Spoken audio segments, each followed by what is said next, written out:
episode of Beverly-Hanks TV, helping you to live the life you choose in Western North Carolina. Real estate is about so much more than four walls and a roof. It's about how a community really lives. Today we're at Connemara, the Carl Sandburg National Historic Site in Flat Rock, where this influential writer, poet, and musician lived with his family from 1945 to 1967. His descendants tell us that they were drawn to this area like so many people are, for its mild climate and extraordinary beauty. Sandburg provided a popular voice for the American people of the 20th century, and fortunately for us, he still speaks to us through the beauty and serenity of Connemara in Flat Rock.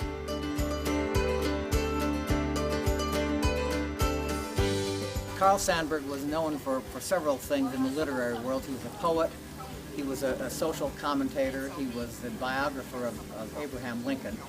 When he wrote, he didn't use anything that was esoteric. I mean, everything, all of his vocabulary was just sort of ordinary, common sense, everyman's kind of vocabulary. That's just the way he was. He would never have thought of shutting himself out from other people. He was just trying to use ordinary words to express some really deep-seated philosophical principles about his life, about life in general, about the United States, about the history of this country, and that was just his way of doing it. Simplicity and not exclusivity. The Sandburgs, when they moved here after the Second World War, began what was really a very, seeming to us at least, to be a very ideal life. They had lots of space, they had fresh air, it was quiet back here. They had, at that time, 245 acres of land, much of it being the big glassy mountain and where the trails and all are now. Mr. Sandburg stayed in the house, stayed up all night, wrote, thought, researched. Mrs. Sandburg probably went to bed shortly after sunset, got up early in the morning, and came down here to the goat barn yard where we're standing right now, and she began her work with the goats.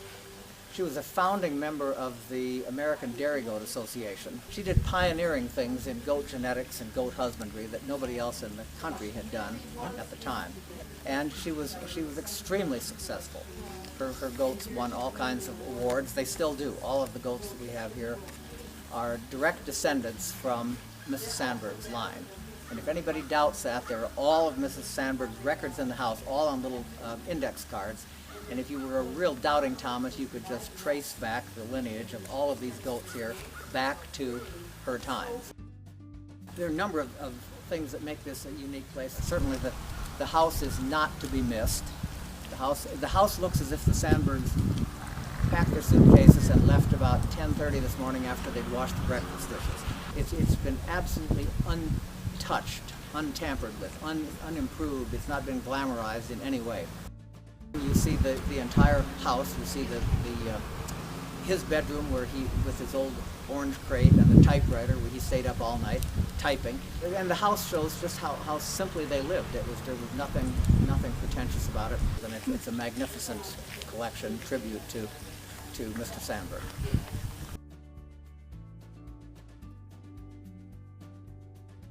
And then, of course, the sundry trails that are definitely not to be missed. And you spend as much time as you can possibly afford bonding with the goats. You will have had a wonderful time at Connemara. Visitors that come here are literally from everywhere. I can hardly think of a state that we haven't had visitors from. It represents a lot of different things. It represents, I mean, to the literary people, there's what he did. To the outdoors people, there are all the trails, and they can do all this hiking and all that kind of thing. And the kids can go here, and they can come here. They can do leaf identification, tree identification, bird identification. There's all of that. Then there's those of us that have the incredible fascination with the goats. And if some people come here and they say we go only to the goat barn, and then we go back and we go home again. But it's sort of an insight into the way life was back in the 40s and 50s and 60s, and there's no doubt that when you're here, and the whole spirit of Mr. and Mrs. Sandburg is just, they were wonderful people, and it's just, even though they have been gone for many years, many decades now, I think the spirit is still here, and when you're here, you can't go home and say, well, that was no big deal. It was a big deal. It is a big deal. And so we would welcome you to come here and just take part of everything that's here to sort of refresh your outlook on life. Sandburg found peace and quiet in the ability to truly reflect here in the beauty of this special place. There is so much beauty to be found here in Western North Carolina.